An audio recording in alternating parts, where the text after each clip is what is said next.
नमस्ते, मैं रवीश कुमार। आज भारतीय राजनीति का मंजर ऐसा है मानो लोकतंत्र की सांसें थम सी गई हों। सुप्रीम कोर्ट का ताजा नोटिस, 65 लाख वोटरों की गायब लिस्ट और ईवीएम में धांधली के आरोपों ने सरकार को कटघरे में खड़ा कर दिया है।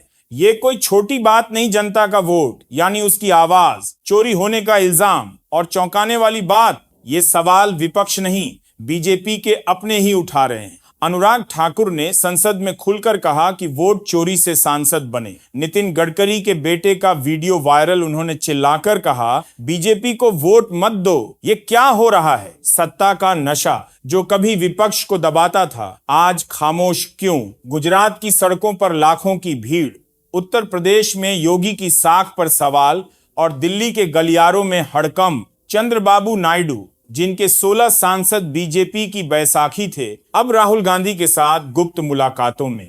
नीतीश कुमार भी राहुल के साथ मंच साझा कर रहे हैं। बीजेपी के भीतर बेचैनी चरम पर और संसद की खामोशी अब देश का सबसे बड़ा सवाल। क्या ये सिर्फ दाल में कुछ काला है या पूरी दाल ही काली? सोशल मीडिया पर कांग्रेस वोट चोर और ईवीएम स्कैम ट्रेंड कर रहा है।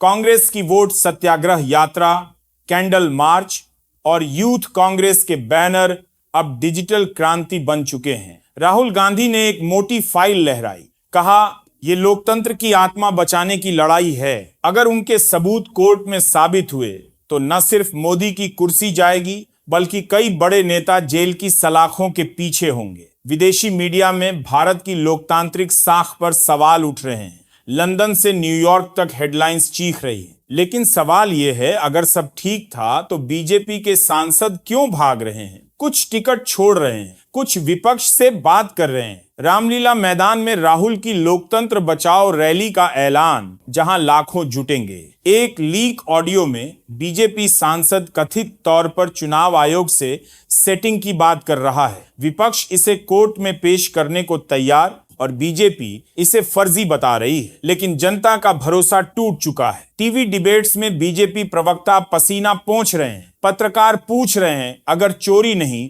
तो जांच से डर क्यों? गांव गांव, मोहल्लों, व्हाट्सएप ग्रुप्स में एक ही चर्चा, अगर सच सामने आया तो ये इतिहास की सबसे बड़ी गिरफ्तारी होगी। अंतर्राष्ट्रीय दबाव भी बढ़ रहा है। यूरोपीय यूनियन और अमेरिका ने भारत की चुनावी पारदर्शिता पर सवाल उठाए। एनडीए में बगावत, 37 सांसदों ने साथ छोड़ा।